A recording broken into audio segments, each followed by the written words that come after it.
Assalamualaikum warahmatullahi wabarakatuh. Shalom, salam sejahtera untuk kita semua.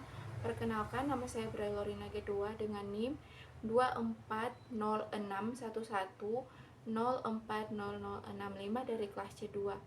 Saya membuat video mengenai teks ulasan dan buku yang saya ulas seputaran bidang akuntansi. Jadi langsung saja kita masuk pada bagian pertama teks ulasan, yaitu identifikasi. Buku yang saya ulas ini berjudul Akuntansi Keperilakuan. Nama penulisnya R.A. Supriyono, penerbitnya Gajah Mada University Press, diterbitkan pada tahun 2018 dengan tebal buku 287 halaman, menggunakan bahasa Indonesia, sampul, prams, dan digitalisasi oleh Ruslan. Pada bagian kedua itu orientasi. Buku ini ditulis oleh R.A. Supriyono yang merupakan seorang guru besar serta dosen di salah satu universitas terkenal di Indonesia, yaitu Universitas Gajah Mada. Selain menjadi dosen dan guru besar, penulis juga pernah menjabat sebagai staf kantor akuntan Hadori & Co. pada tahun 1972 sampai 1990. Penulis juga pernah menjabat sebagai komisaris Komite Audit Bank BPD DIY tahun 2000 sampai 2009 dan pernah menjabat sebagai Komite Audit Bank BCA tahun 2007 sampai tahun 2012. Penulis juga banyak menulis buku-buku akuntansi dan manajemen serta artikel ilmiah.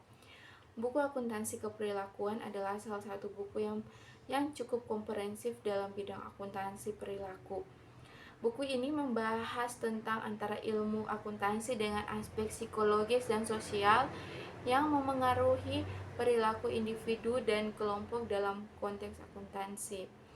Buku ini menjelaskan pengaruh-pengaruh psikologi seperti motivasi, persepsi, dan nilai-nilai individu dalam kaitannya dengan pelaporan keuangan dan pengambilan keputusan akuntansi.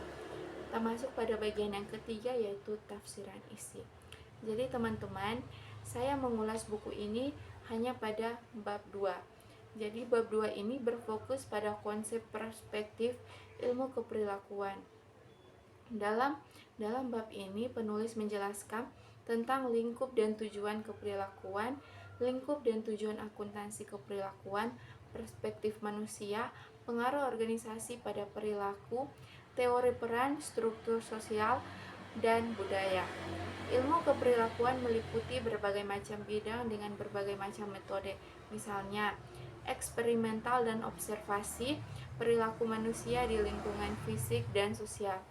Akuntansi keperilakuan fokus terhadap hubungan antara perilaku manusia dan sistem akuntansi yang ada. Perspektif perilaku manusia menyoroti 3 kontributor utama, yaitu psikologi, sosiologi, dan psikologi sosial, yang menjelaskan bagaimana masing-masing bidang memandang dan mempelajari perilaku manusia.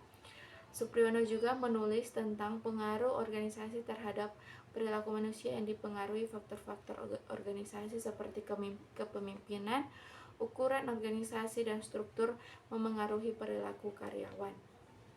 Jadi, pada tahap yang berikut yaitu evaluasi. Banyak sekali keunggulan dalam buku ini yang berhasil menggabungkan konsep penting yang menghubungkan bidang akuntansi dengan aspek perilaku manusia. Bab 2 ini menguraikan bagaimana keputusan akuntansi tidak hanya bergantung pada data dan angka, tetapi juga dipengaruhi oleh berbagai faktor seperti persepsi individu, motivasi, dan interaksi sosial di tempat kerja. Penulis juga menegaskan bahwa pengetahuan akuntansi perlu juga dilengkapi dengan wawasan keperilakuan agar keputusan yang diambil lebih holistik dan relevan dengan situasi nyata.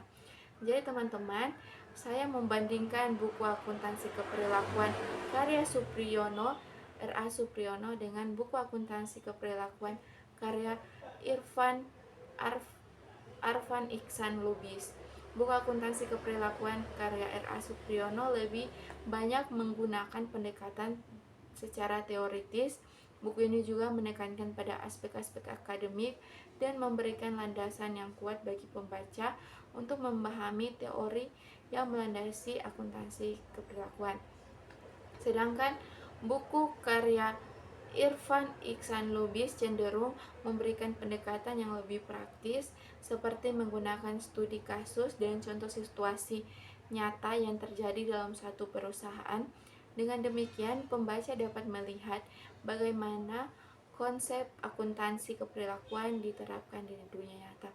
Jadi intinya perbandingan antara dua buku ini, yaitu buku karya R.A. Supriyono ini banyak menggunakan pendekatan teoristis, sedangkan buku karya Irfan Iksan Lubis ini banyak memberikan contoh situasi nyata.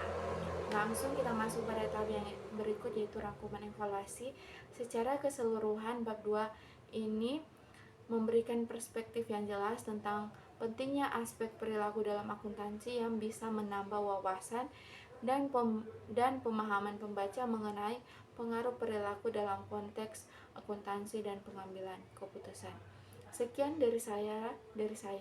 Wassalamualaikum warahmatullahi wabarakatuh. Tuhan Yesus memberkati kita semua. Amin.